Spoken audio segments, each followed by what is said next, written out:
Hello everybody, I can see a whole lot of chat and it's difficult to read the chat because there's such a light color behind. Let me try and read it.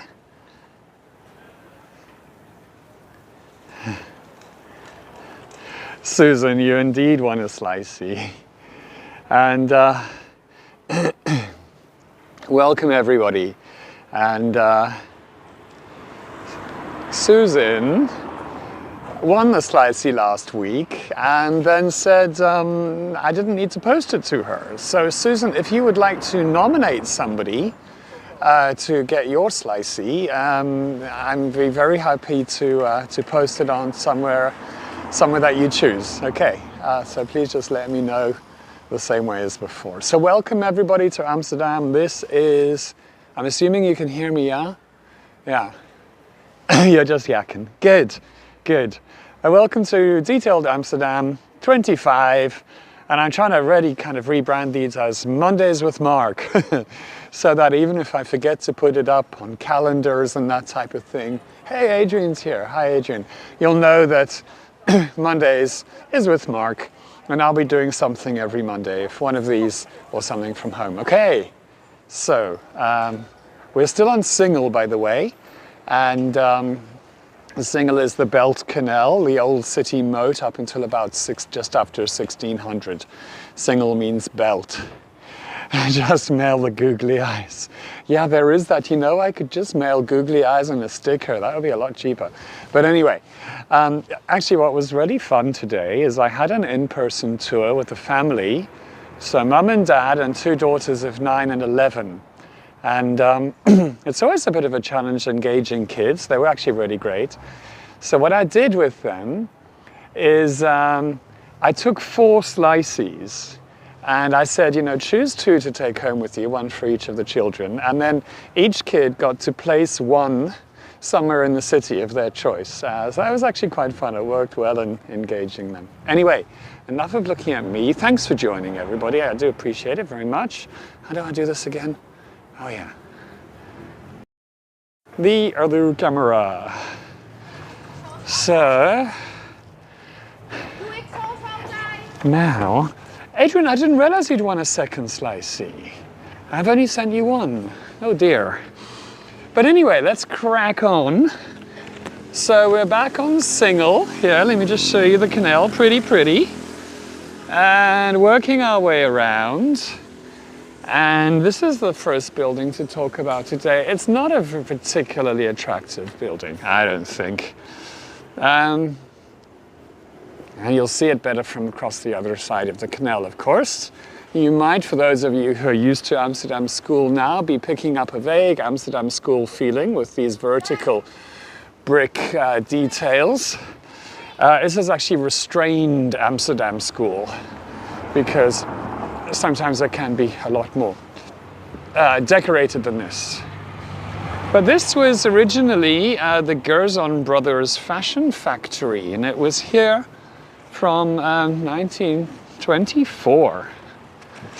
And even though it's kind of restrained Amsterdam School, it has some nice little decorations like this. So a peacock, and I'm assuming it's a mermaid, or either that it's just a naked lady on the beach, one of the two, you can decide. And oops, as I try and not get run over crossing over the street. Yeah, thanks for joining again, Adrian. It's always nice to do these live. I know that they stay online and everything, but I think it's really nice doing it live. I enjoy it enormously. And this fashion factory, by the way, it took you longer to win yours, employed 1,000 seamstresses, and they used to churn out 1,200 ladies and children's raincoats a week, 300 blouses a day. And this was the location of the very first fashion show in the Netherlands, and it was held in the Gerson store. That's Gerzon. And nice little details here. So typical of the Amsterdam school. What do we have here? More peacocks, yay. And these lovely kind of 1920s figures. Where I lived in England, I used to have a peacock called George, and he lived in the garden. And he was quite a character. He used to wake me up screeching outside the window. And then I would chase him around the garden, chase him around the house. A couple of things here. Really nice wrought iron window guards, which are very typical with Amsterdam school, but look how nice this is. Just try and zoom in just right. Again, two women with peacocks all around. Yeah, Tish. I mean, when I say pet peacock, I never bought him. He just decided, oh, look, there's a pet pigeon standing on top of her head. And he just came with the house. He came from the big country house down the road. And he was around for years. And he attracted a mate who I called Edith. And, you know, now when she was around, he was fanning his tail the whole time. It was really super. Anyway, Edith got killed by a stoat, I think. She was just dead on the lawn one morning, so I actually had her stuffed. I was on my way to university, and I popped her in the freezer. And, oh, great, Kate, hi. And yeah, I had her stuffed. George didn't like her when she was stuffed. It kind of freaked him out a bit. Anyway, and then George shuffled off to join Edith in the afterlife. I think that at the big country house down the road, they made it into a business park, and they got annoyed that the peacocks were attacking the cars. So I think, and George used to go down there once a year to sow his wild oats, and I think they were all culled, shall we say. Sad loss. Just waiting to cross here because, oh gosh, I'm going to go now. I'm waiting for people to finish their Instagram shots, and you know how long these things can take. Yeah. Great. She said, yep, that's right, we are doing Instagram. Okay, what have we here? Okay, so this building here, Singel, the address is number 356. And above the first floor window here is just a little it's not really a gable stone, because it's, but it's of a herring fishing boat with the nets behind like that. Oh, this was in West Sussex, Susan. Yeah, in the South Downs. So yeah, this building here, when I was looking it up, have a look at the top there. What came up online was, the building is from 1740. But there was a whole article on a squatter's website from 2017. And there was a sign hanging from this window here. I didn't want to put it on because I don't know who owns the copyright. From hanging from the window above, obscuring the sign, there was a sign, a pro-squatting sign saying, houses for people, not for speculation. Now the squatters movement had monitored this building as it had been uninhabited for some years, running up, you know, some years, like probably from about 2010, they'd kept their eye on it. And in 2014, a British hedge fund manager, a banker based in Switzerland, bought it and still left it open, left it vacant. So they decided to squat it. And their reasoning was that they were going to look after the building, since the wealthy owners were clearly not interested in doing so. And what they were protesting against is, you know, the lack of social housing properties, because so many of those have been sold into the private sector. The Airbnb concept being terribly abused, which was happening in those years, where it's only meant to be for 30 days, but people were buying properties just to use for Airbnb. And the fact that there was a 15, now more like 20-year waiting list here for social housing. And the squatters movement, I think quite rightly, think it's unacceptable that these properties are being bought by foreign investors and being left empty for years. For a long time, squatting was legal here, from about 1977 to about 2010, if I remember correctly. If a building had been empty for 12 months, you could break in, secure it, and then as long as you had a table, a chair, and a mattress, you could register yourself as the squatter, and you had all the rights of a resident without the pesky hassle about having to pay the rent. Oh, I'm missing a whole lot of chit-chat here, I can see. Had a pet pig. I've always wanted a pet pig. Oh, I'd love to have a pet pig, a miniature one. And I'd also like to have a miniature pet cow. It's a good thing I don't live on a big property because I'd have so many pets. Okay, now this is an interesting building with an interesting history. And welcome everyone. I see we're with 18 people. And if you could like this, that'd be nice. Last week I noticed that I didn't get as many views during the week, and I thought maybe that's because I didn't get as many likes. I'm not entirely sure how. Leah, with the squatters, normally, they used to in the old days bypass the electricity, the utility meters. I'm not entirely sure. Squatting's illegal now, but it's still done as a protest to bring attention to the fact that some people are keeping buildings like this one empty. And clearly it worked, because it doesn't look like it's empty anymore. Although maybe, it's difficult to say. It certainly looks very neat and tidy, and not left alone. Okay, now this one, let me just zoom in here on this gable stone. This says, in the gilded herring boat, in the vergilde haringbuis. And look, there's a herring fishing boat, same as the previous building, coincidentally. I don't think it's really connected, but there's also a herring fishing boat. And you can see that there's a net cast out behind the boat with floating behind it, and there's two other ships in the, in the distance. Okay. So, and there's two Renaissance heads. Look at these. And these are original, by the way. The gable stone and these two heads are actually original. Let me just zoom, slowly pan you over without giving you whiplash to the other head. There you go. Okay, now to zoom you out. So, yeah, these are original from when it was first built. And then it got this look in 1875, when this cornice gable was added and the building was plastered. Now, this room here on the first floor, that's just above the gable stone, when the ceiling was removed in 2014, what was exposed on the beams and the floorboards, painted on them, was a cloudy sky with birds flying.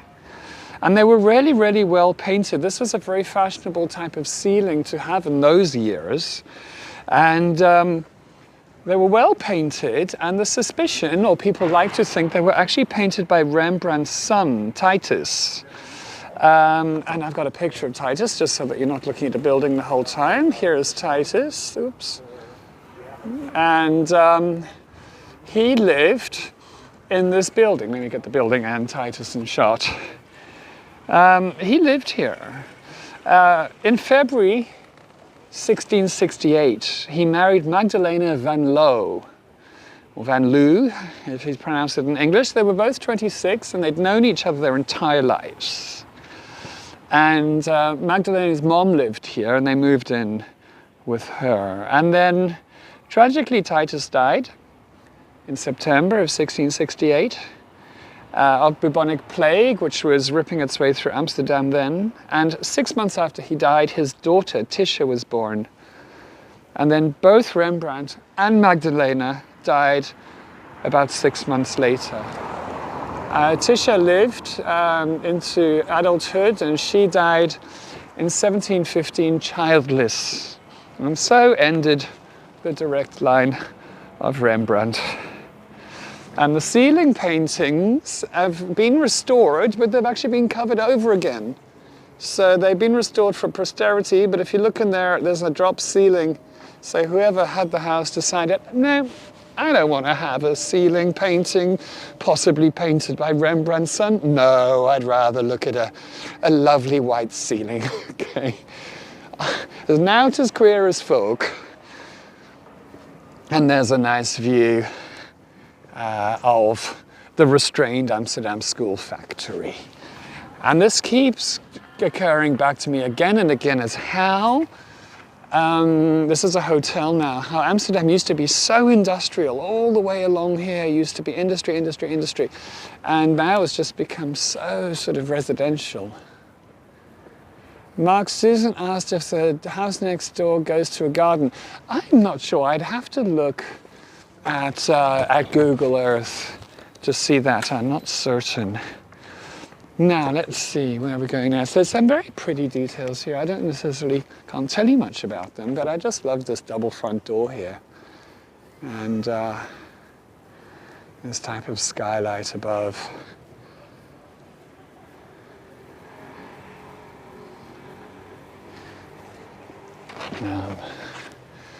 There's another great big sort of skylight above this double front door. They certainly had like flair, these buildings. There's the arrows pointing inwards. Hello, Ginny. Looks cold. It's not cold here actually. Well, I've got my kind of winter jacket out again, I suppose, but it's not cold. I think it's about 12 or 13 degrees centigrade. So it's fine. No, sorry, I'm just trying to find somewhere to settle. Sorry if I'm flinging you around. Okay, next building. This is a house called, well, with the gable stone anyway. It says De Vogelstruis, which is kind of weird, De Vogelstruis. Because if you switch those words around, de Struisvogel, that is, what is that bird called again? Oh, the big one, ostrich. That's an ostrich. So I don't know, maybe in Old Dutch they had the words either way, which seems weird to me. But anyway, a little bit about this house. It was actually built in the 1600s and it was renovated into its current form in 1662. It would have probably had a stepped gable. Look at these lovely white shutters inside and shutting out the inside world. Now this house, it's on Singel, but it actually goes, it links up to another house that goes all the way through to the Herengracht. And initially, these were actually in common ownership. So let me show you what that looks like. I put these two photos together. The one on the left in the photo is this one, as you can see. And on the right is the one on the Herengracht. So the back house is actually a bit shorter. What's interesting to see, both of these houses, oops, I didn't know you could do that. Both of these houses have lost their pediments. There would have been probably a triangular pediment on top of each one of those, and they just coincidentally have lost them. It's not a dodo. It really is a Struisvogel. It's an ostrich. And here is a picture, because both of these houses actually have ostriches as well. This one has the one on the right, and the one on Herengracht has the one on the left. Sorry, the one on the right's a bit out of focus. I thought I had my camera on autofocus, and I clearly didn't. But if you look at the one on the left, you'll see it's got something in its beak, and that's actually a horseshoe. And I saw this again in Edam this week, an ostrich with a horseshoe in its beak. And I was able to tell the people on the tour why, because I'd been researching this one. And fable had it that ostriches could eat iron. So they often appeared on gable stones and decorations with a horseshoe in their beak as if they're about to eat it. Okay, how strange is that? And I think I just answered your question, Tish. Okay, now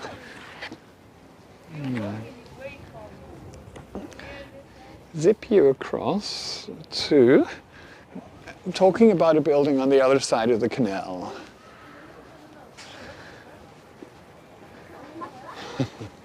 A dodo, not a dodo. It did look a bit dodo-ish, didn't it? Right, I actually want to talk about this building here. And more particularly,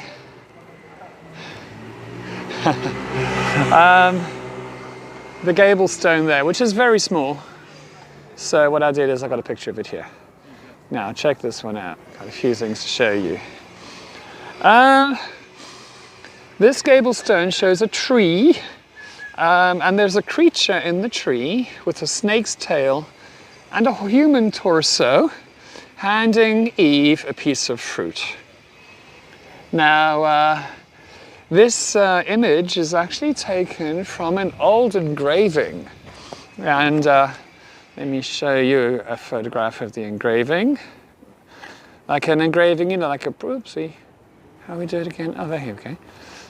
From this old engraving here, you see on the left, there you go, you have the tree with the creature with the torso of a woman actually, and then the body of a snake.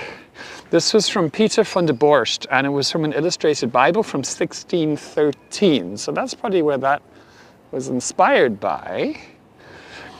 Oh, and let me show you again here. And yeah, you know, there's this lion and a palm tree on the right. And this was just added as a bit of artistic license by the stonemason. Lions probably representing Christ, so maybe that's the fall of man with the hope of Savior. And the palm tree, well, hey, why not?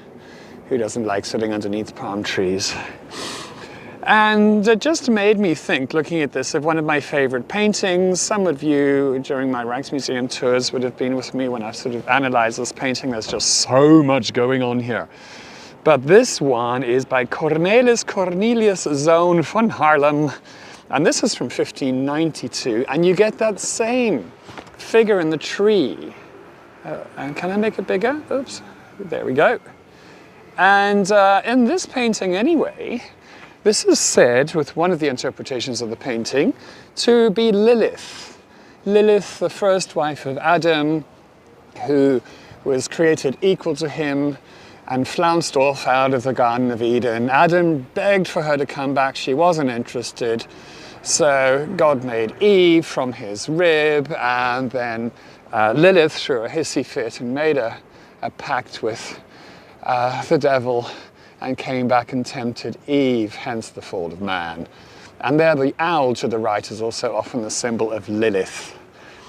And so yeah, I love this painting. There's so much going on in it, and I'd like to get it off screen now. There we go. So why was there a gable stone of the fall of man and an apple there? Well, it had to do with the apple market, which was here. So from the early 1600s, this whole stretch of quayside I'm showing you now was a fruit market, mostly apples and pears, but they had other fruits as well, plums, cherries, blueberries, nuts as well, and mooring places here for 36 boats and lots of market stalls. So check out, oh, the cat and the monkey are great in that one. Check out this lovely old photograph here of this stretch of quayside with all those probably 36 boats moored, and actually you can see the market stalls here all the way along on the right. Talk about, you know, Amsterdam being industrial here, or not, you know what I mean, about commerce, has so much more than now. And this area actually became more and more residential from the mid-1600s, and the neighbors complained about all the business and the noise. I get that. The complaint was in 1651, and that is when the council ruled that the market must move. It took them a while. They eventually got around to moving the market in 1895. So 1651 they made the rule. It took them, Yeah, 250 years to enforce it. That sounds about right to me for Amsterdam. Okie dokie. So next, I can just spin you round a little bit, not too fast.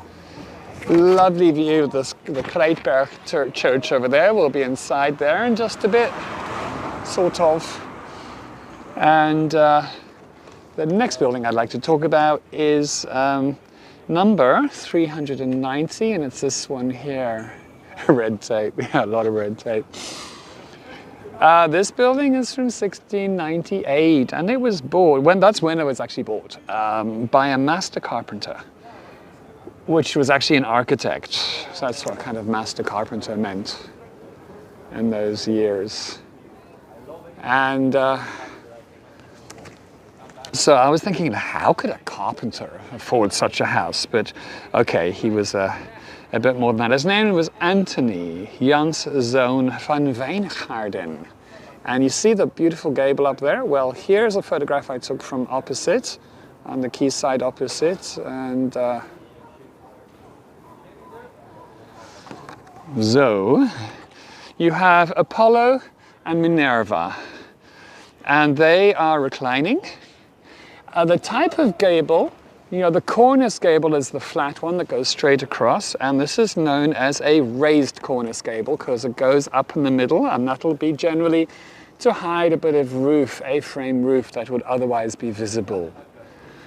And as you can see, maybe you can see there's pieces of paper hanging from the bottom right and bottom left-hand corners because, of course, he was an architect and he would be drawing things on pieces of paper. And above, for centuries anyway, there was a copper globe. That was removed in 1914, and now this is the replacement, and it's a celestial globe. And this is meant to be showing the home of those gods that are depicted there. And don't worry about remembering their names, it's not the quiz question. Okay.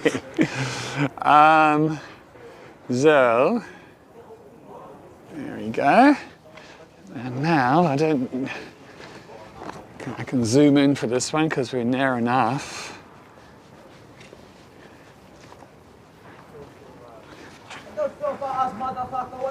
I'm filming up here. Yes. I'm live, and I'm filming up here, not you. So anyway, I don't know if you can hear these people swearing at me or not. So here it says Bouwkunst here. Bouwkunst. And what Bouwkunst means is that is actually the name for architect. It's the old Dutch word for architect. And you see there putti, cupids on either side, and there's this female figure above the door, and she's got a little putti coming up to her with a piece of paper, of course. So that is how he had his grand entrance. Next up, we got number 400. It's these youngsters are the same the world over, really aggressive, kind of obnoxious, swearing at you in the street. It's like, meh. Anyway, now, at least I was live. I could have pointed the camera at them if they started coming towards me. This here is number 400. There is nothing particularly notable about this house. It's got, kind of a classic gable up there and everything. But the reason Liz, I was wondering if that was Medusa. And I guess it must be. I was zooming in and trying to, is that Medusa? Isn't that Medusa? Not sure if it was just a decoration around or not. So this house, the reason I included it is this is where Otto Frank first established his Opekta company. That was the company that was making preservatives for jam. And in December of 1940, he actually moved that company to Prinsengracht 263, which is now known as the Anne Frank House. Now what happened was the Dutch Nazi Party called the NSB, and oh, thanks for that, Liz, good to know. NSB, so the National Socialist Movement, actually used that building. And it was on the 11th of February 1941 that a gang met there. And this was the gang, one of the many gangs that would go into the Jewish district and beat up people and cause trouble and damage property. And, you know, to protect themselves against that, Amsterdam's Jewish community made what were known as boxing clubs to counteract these gangs of Dutch Nazis. And it was on that night, the 11th of February, where the leader of the Dutch Nazi gang got very beaten up. His name was Hendrik Koot, K-O-O-T, and he died. And his body was actually laid out in this house here, number 400. And this is what triggered the first rounds of the razzias, of the roundups of Jewish Amsterdammers. And that's what also triggered this famous February strike. The roundups happened on the 22nd and 23rd of February, and the strike on the 25th and the 26th. So I'm just doing a live stream. Yeah. Why? Okay, because you also set my house on it. I'm just talking about the architecture. Oh, yeah. okay. Sorry, okay. No, it's okay. Sure, and they were being very... Were they hassling you coming out? They're telling... No, I just came by car. Oh, okay, because these guys are very aggressive and strange. Oh, yeah, okay. Yeah. Okay. Okay, sure. Anyway, let's move on. It would be fascinating to see what it was like before these houses were built. Yeah, these houses are just, there's an old map that I have that shows the city wall. Jenny was just over there, on that side of this moat canal. So that's where the city wall was, and this was the moat. And it was just fields here. Oh no, that's all right, Liz. Goes off the territory. Let me see. Let's cross the road. There's so many bikes. Okay. Okay, now we got some very... Oh wow! Look, a nice swan, a gold swan in the window. We got some funny street names here. This street name here is the Dubbele Worstensteeg, which actually means the two sausage alley. And they had to put the street sign quite high up because people kept stealing it because it's such a funny street name. So that's the two sausage alley. Oh shit. Gosh, I just got run over. Okay, I haven't been just about run over for ages. And when you hear that little bell, your kind of heart leaps because it just means that you're about to get crashed into. And, oh, hi, Michelle. And thank you for joining. Nice to say. And so we've got the double sausage alley. And then here, this is Bowlingsloot, which is Blood Sausage Channel. So you would think this was like a sausage making area. But actually that was just a Mr. Lawrence double sausage and Mr. somebody or another Bowling. So these places were actually named after people. And this is one of the few little channels in Amsterdam that doesn't have quaysides either side. So the buildings actually go straight into the water. There's quite a lot of erosion of the brickwork down there. So this is one of the places where you cannot go through with a propeller. There's a sign on the wall behind me going onto the bridge. And if you do, I think it's about a €380 fine. So quite something. And you know, I've never known, I will need a drink or two, Tish, but I do that. I need a drink or two every evening just for having made it through the day. But I've never really noticed this building before, which is kind of weird to say because it's so different. Look at this. And I think it actually fits in quite well.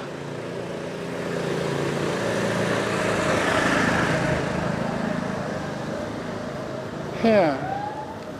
So this one is an example of 1970s brutalism.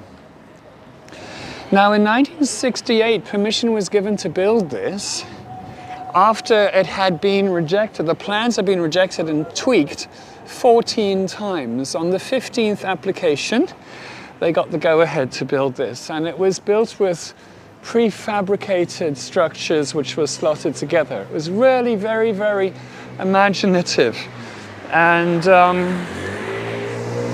I like it. I like it. What was said at the time, you know how people get a bit carried away sometimes with their architectural appreciation. It was said in 1975, it is an admirable building because it harmonizes beautifully with the environment without losing its claim to be unique and contemporary in character. So there you go. Now,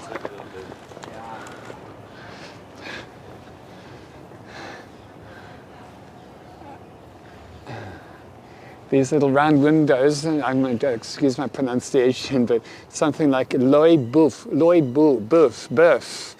the eyes, ox's eyes are what these little windows are called. And that's Louis XIV, that gable. I don't know if anybody remembers how I tend to describe Louis XIV. It's when it's all these strange little bobbly things and you can't tell what the hell they really are. Here's Louis XIV. And you got a nice net gable. Now this line here of houses is one of my favorite for photographing. And let me just get a place where I can show you.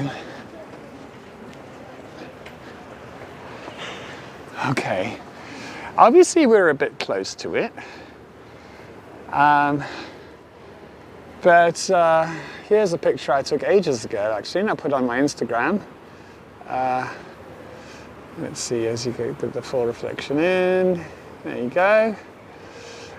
They make a really sort of a handsome row of houses.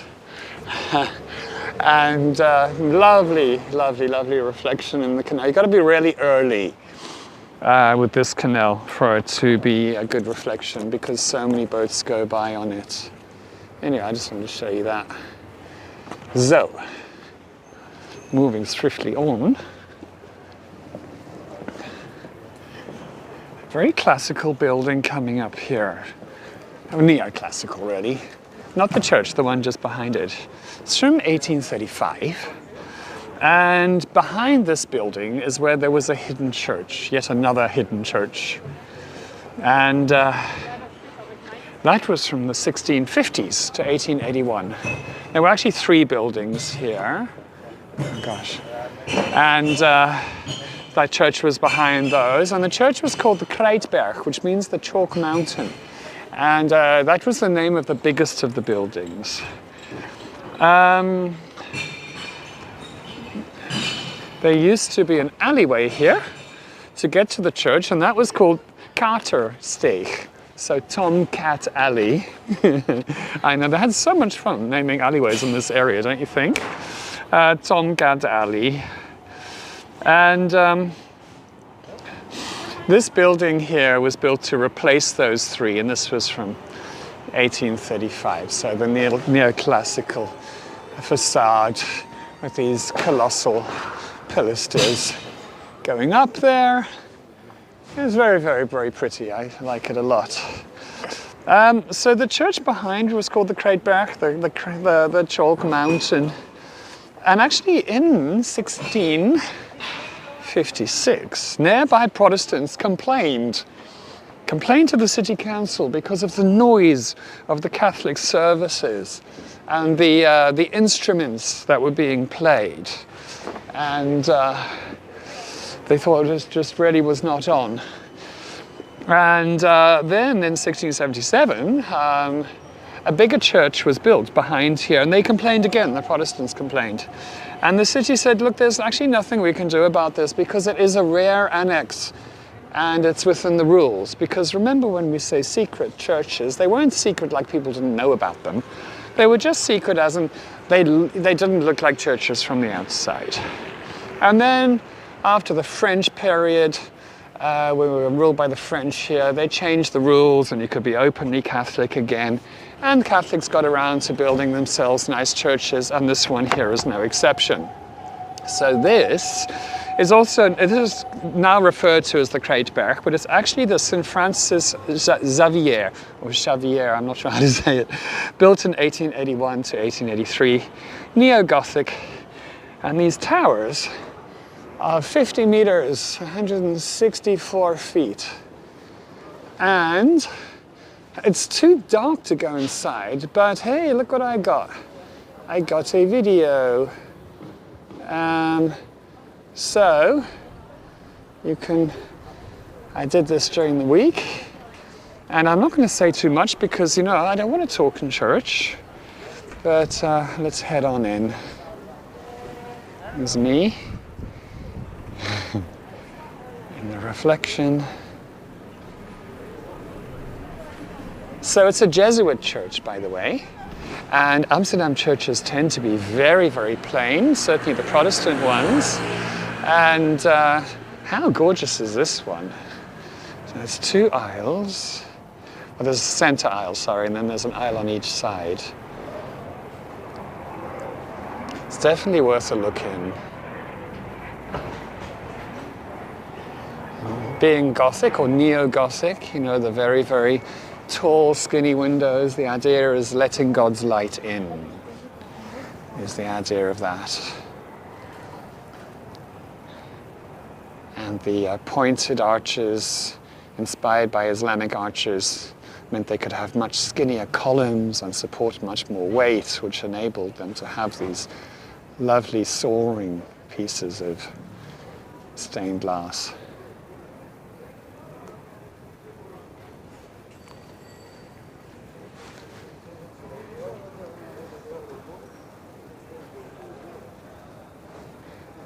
A lot of the decoration was done by the studio of Pierre Kuipers. He's the guy who designed the Rijksmuseum, a Catholic architect. Oh, thank you, Jenny. So I'm going around here to the Joseph Chapel on the right. Now, this is all so highly decorated, it's actually painted.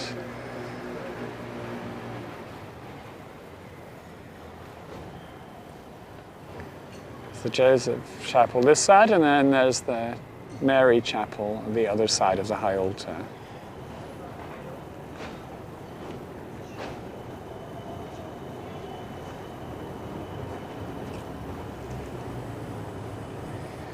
No, absolutely not, Susan.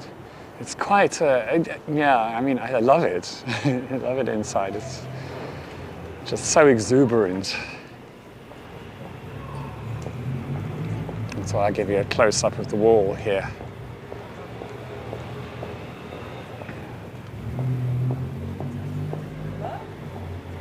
There's the Mary Chapel, the other side of the high altar there.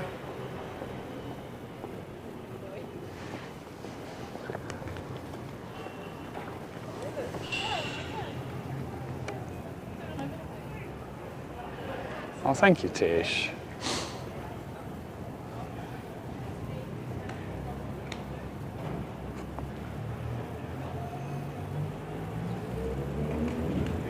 Yes, it is very welcome. You know, this church was almost decommissioned, if that's the right word, and perhaps even could have been broken down were it not for a whole lot of Amsterdammers from all different faiths and walks of life getting together. There's a bit of detail here, and lobbying for it to be saved as a church, and it's still a functioning Jesuit church. So, you know, in the post-war years, in the 60s, when it became so secular, a lot of these places were lost, and thankfully not this one.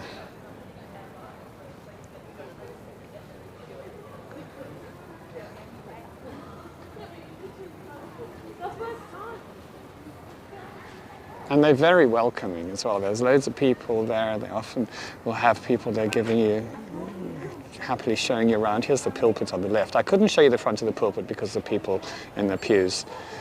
So something for when you visit.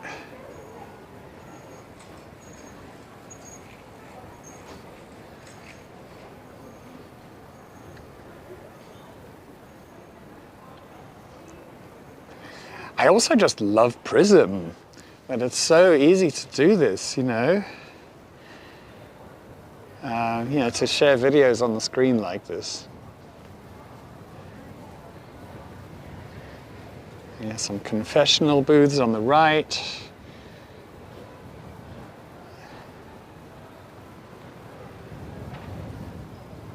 I was just in before the tour as well. It's so dark, you know, because there's, but the windows look lovely, of course.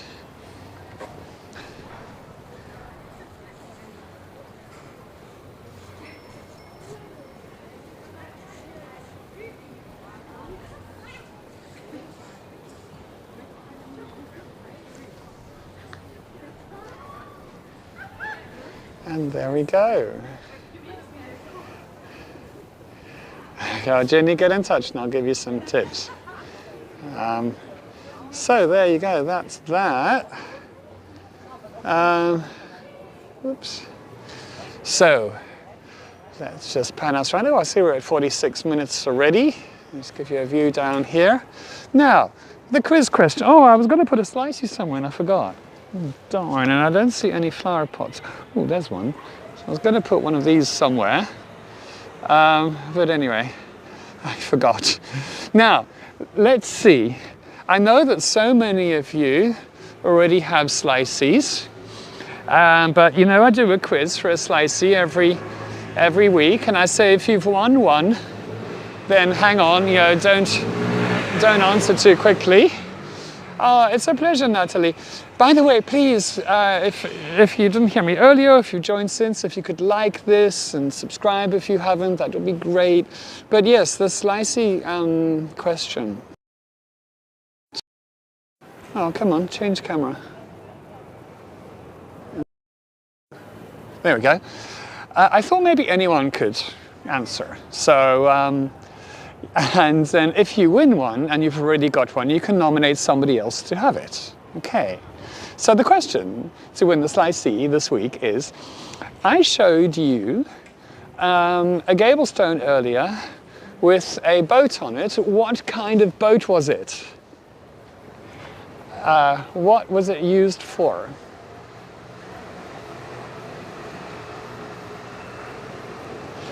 So what kind of boat was it? What was it used for? And to refresh your memory, this is what it looked like. Where is it? Oh no, I don't have it on a photo. Oh, there you go, Carly. It was a herring boat. So I can't remember, Carly, if you have a slicey or not, because I don't keep records of these things because I believe in privacy. Okay. So if you have one, and if you want another one, okay, then contact me. Otherwise, tell me who to pass it on to. So thank you for transporting pigs and peacocks. How can they answer before that, you asked? Oh, Ginny, you know, there's a delay for some people and different things. So this is why I was thinking maybe I should do the quiz question in the Facebook group afterwards. Keith Haring boat. Oh, Ronnie, you almost get like a slicey just for creativity there. You're a minimalist. Well then, Carly, you need... Okay, well, who was next then? So let's just go here. So, Ginny, Carly, and Jackie, I think you have one as well. Natalie, I think you have one as well. Adrian, you have one as well. Oh gosh. Okay, for those of you who don't have one, what I will do is I will, when I get home, put another quiz question in Lee and my Facebook group. Mark and Lee's Splendid Amsterdam Adventures. I'll be home within half an hour. And then the first person to answer that there will get the slicey. And yeah, the question will be something that I've covered in this tour. Okay, and I've got half an hour to get home to think of a question. Okay, so thank you for joining, everybody. If you can make a donation, that would be great. And no, not. I'm losing track here. and losing track of the conversation. Let me know if I've missed anything in the conversation. Okay, bye-bye everybody. Thanks for joining. See you next week. Mondays with Mark. Okay.